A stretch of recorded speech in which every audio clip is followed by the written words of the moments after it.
Ya, dukung kami dan kita akan berbagi. Pembagiannya sebentar saya sampaikan. Ada 9 hal baru, teman-teman, tolong dikomunikasikan kepada yang lain bahwa kita ada 9 hal baru di TPS yang akan berubah ya dari masa-masa biasa. Yang pertama adalah jumlah pemilih kita ubah dari 800 per TPS menjadi 500 per TPS. Ini untuk mengurangi penumpukan. Yang kedua, C6-nya pemberitahuan memilihnya akan kita sarankan ataupun himbau untuk diisi waktunya. Misalnya di Banjar ini, di daerah ini jam sekian sampai jam sekian. Ini hanya himbauan. Sekali lagi tidak mengekang daripada keinginan warga untuk hadir ke TPS. Tetapi hanya untuk bagaimana kita membuat sesuatu yang tidak menumpuk di TPS itu sendiri. Karena di TPS ada protokol kesehatan yang harus dilakukan yang memakan waktu juga. Ya. Jadi tetap saja walaupun nanti dia disarankan jam 6, dia datang jam 1, kita akan terima. Tetapi setelah jam 1 tentu tidak akan kita terima. Pendaftarannya tetap sampai jam 1, kalaupun jam 1 itu masih ada yang belum memilih, maka itu akan dilanjutkan sampai selesai. Sekali lagi TPS tidak ditutup jam 1, tetapi pendaftarannya yang akan ditutup sampai jam 1, nanti bisa melanjutkan sampai berakhir. Yang ketiga, pemilih dihimbau datang ke TPS menggunakan masker. Ya, salah satu kendala kita adalah sekali lagi karena memang masker, kemudian kendalanya di Karangasem nih teman-teman media bantu juga. Ya, KPU kita di sana masker itu sekarang udah ada paket yang namanya masker gitu. Nanti menjelaskan ini gimana ceritanya ini. Ini salah satu kendala KPU adalah itu. Saya dulu mengalaminya di Bangli. Ya, pada saat itu Pak Gianya itu menggunakan slogan pilih dengan hati nurani. Tinta pemilu itu di luarnya udah tertulis pilih dengan hati nurani. Nah, ini kita tutup segel ini ya, dan kita sosialisasi bilang pilih sesuai dengan keinginan Bapak Ibu sekalian, bukan lagi dengan pilih hati nurani. Jadi berat buat kita ya, tapi nanti kita lihat mudah-mudahan tidak dijadikan yang sesuatu yang menyebabkan tidak berlangsung dengan baik. Ya, jadi setiap orang ke TPS karena memang undang-undang kesehatan sudah menyatakan bahwa setiap orang yang keluar rumah pakai masker, tapi kita akan himbau juga. Lanjut.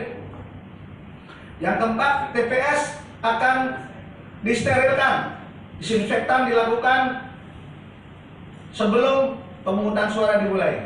Ya, ini belum pernah ada sejarah ya TPS itu disemprot pakai disinfektan selama ini. Kita akan lakukan itu. Ya. Kemudian setiap pemilih akan diberikan sarung tangan sekali pakai. Setelah dia cuci tangan di luar, ya, kemudian ditemukan, dia akan diberikan sarung tangan plastik, sehingga dia tidak akan menyentuh barang-barang itu dengan kalau kemungkinan dia habis mengusap bagian-bagian yang kulit yang lain. Jadi tidak. Termasuk para petugas KPPS kita akan pastikan tidak ada yang COVID. Caranya bagaimana Pak Ketua? Ya udah, walaupun Menteri Kesehatan bilang nggak usah swab lagi, rapid lagi, kita masih pastikan seluruhnya di rapid. Sebelum KPU RI mengeluarkan putusan yang lain, maka seluruhnya akan kita rapid test. Begitu reaktif kita ganti, tidak ada alasan. Ya. Dulu kan Pak, tak ada yang mau Pak. Sekarang sudah 17 tahun, saya bisa ambil salah satunya. Misalnya kita bisa dengan Suketrune, ya, kelompok tani, bisa kita rekomendasikan untuk menjadi KPPS. Tidak ada alasan, karena sekali lagi kami ingin menciptakan TPS bebas COVID. Tidak ada lagi itu. Ya. Dan yang ketujuh, setiap pemilih itu begitu masuk TPS melewati termogan kita untuk mengukur suhu tubuh, walaupun sekarang udah nggak lagi lah di kepala, kadang-kadang nggak polite, nggak sopan juga kalau di kepala gitu, di tangan masih boleh, ya. Nanti kita lihat suhunya, kalau suhu tubuhnya di atas 37,3 derajat, maka kita siapkan bilik lain di luar TPS. Artinya di TPS itu maksudnya, tetapi tidak bareng-bareng dengan pemilih yang sehat. Nah, kita arahkan, kalau mau COVID ya cepat milihnya langsung sudah ditangani gitu. Mau ada yang COVID silakan. Saya pikir enggak, semua masyarakat walaupun antre tapi kepingin sehat. Jadi yang COVID ini yang misalnya ya gejala lah, gejala panas panas tinggi, itu langsung kita buatkan untuk bilik yang berada di sebelahnya TPS mereka, sehingga nanti akan ditangani juga oleh KPPS yang ada di sana. Langsung pulang, ya, tidak lagi masuk menunggu. Alat coblos walaupun sudah menggunakan selop tangan plastik atau sarung tangan plastik, alat coblos berkala disinfektan juga, ya, disemprotkan. Ya, siapa tahu nanti di dalamnya ada yang buka selop tangannya dibuka, diambil pakunya karena susah. Nah, ini kita kenakan. Setelah memilih, jari pemilih tidak dicelup lagi, tetapi di drop, ditetes, tidak mencelupkan, ditetes. Ya, walaupun sampai saat ini ada imbauan dari gugus tugas untuk boleh celup aja, karena tinta itu kan bukan media yang bagus untuk COVID, ya, untuk virus, dia akan mati. Tapi kami, karena namanya juga orang kan pasti ini punya ya ketakutan gitu, kita masih coba untuk menggunakan drop. Kemarin waktu simulasi di Jakarta kita menggunakan drop, dan di Bali kita juga akan merencanakan 2 kali, Badung sama Denpasar ya, akan melakukan simulasi. Nanti teman-teman kita undang. Demikian teman-teman ya yang bisa saya sampaikan untuk masalah COVID dan pemilihan di masa pandemi. Saya akan lanjutkan dengan kenapa teman-teman kami kumpulkan juga di sini hari ini, dalam rangka supaya mari kita bersama-sama menyatukan, kita berbagi bersama. Dalam kaitan dengan pilkada ini. Jadi kalau kami datang karena kami undang. Jadi kalau sebagai orang dalam media ya lain lagi masalahnya. Sebagai wartawan. Itu yang pertama, dan selamat juga kepada KPU Bali dan teman-teman KPU Kabupaten Kota yang akan menyelenggarakan pilkada serentak 9 Desember nanti. Saya tidak akan mengajukan pertanyaan dan menyampaikan pemikiran bahwasanya memang pilkada nanti, pilkada 9 Desember nanti pilkada yang berat memang bagi teman-teman KPU, karena ini kita menyelenggarakan pesta di masa pandemi.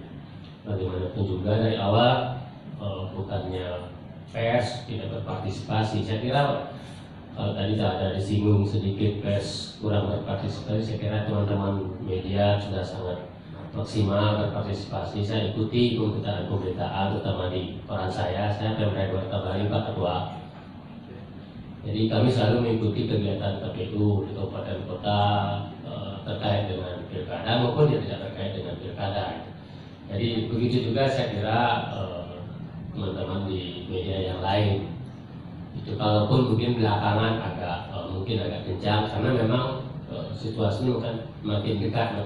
Mungkin volume pemberitaan juga nanti makin banyak.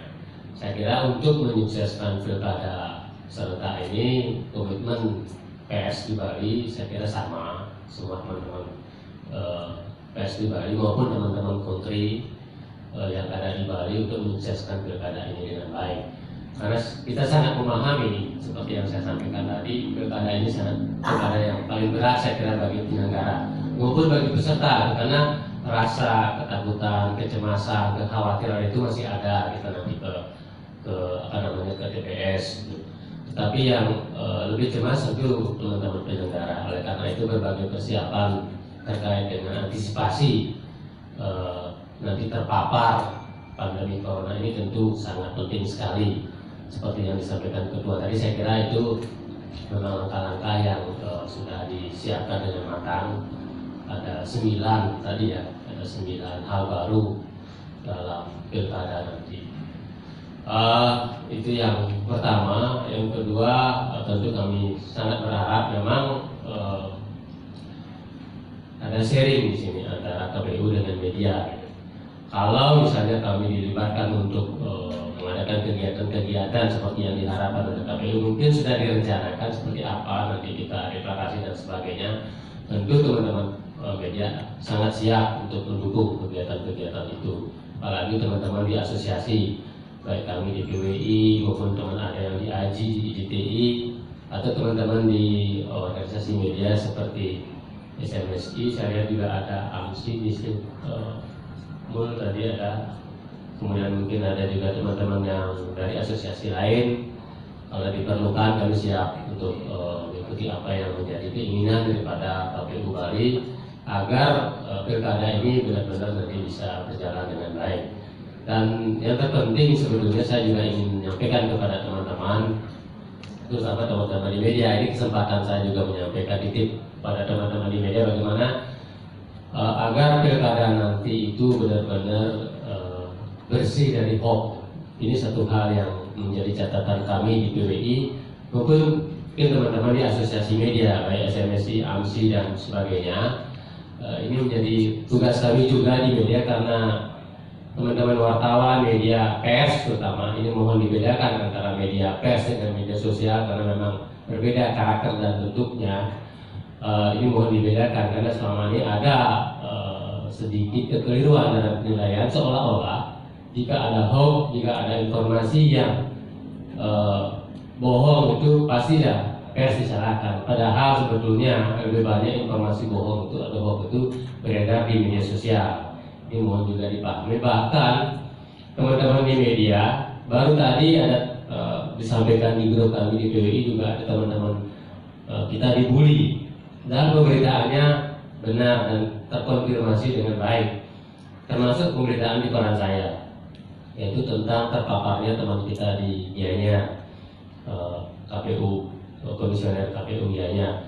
Bahkan teman kita di salah satu media di Bali itu dibully di media sosial. Hal seperti ini tentu kita bersama-sama, apalagi teman-teman kami di media, jangan sampai ikut menyebarkan hoax. Nah, bagi kita, bagi orang pers, bagi orang media itu sampai ikut-ikutan menyebarkan hoax itu adalah dosa yang sangat besar dilihat dari kita sebagai orang jurnalis. Saya kira harapan saya kepada teman-teman di pers juga jangan sampai kita ikut-ikutan mengacaukan pilkada ini dengan ikut menyebarkan hoax. Bahkan sebaliknya kita di media harus menjadi cleaning house bagi hoax itu sendiri. Jadi kita yang bertugas untuk membersihkan, kita yang bertugas untuk mengklirkan kalau memang nanti terjadi atau muncul hoax di media terkait dengan kegiatan-kegiatan pilkada itu sendiri. Saya kira nanti pasti juga akan ada hal seperti itu, tapi kita harapkan itu tidak dilakukan oleh teman-teman media, apalagi berita-berita yang akan disampaikan nanti mohon benar-benar mendapat dikonfirmasi dengan baik kepada pihak-pihak yang memang berkompeten untuk mengklarifikasi hal itu. Saya kira saya titip pesan itu saja kepada teman-teman. Saya kira teman-teman media selama ini sudah memberikan kontribusi yang besar Pak Ketua terkait dengan pelaksanaan pilkada itu sendiri. Bahwa kemudian ada juga kontribusi timbal balik dari KPU kepada teman-teman media, ya saya sebagai PWI mempersilahkan bagaimana caranya supaya juga berkeadilan bagi teman-teman yang lain, baik cetak, elektronik maupun mungkin cyber. Saya kira itu yang bisa saya sampaikan. Terima kasih. Om Santi Santi Santi.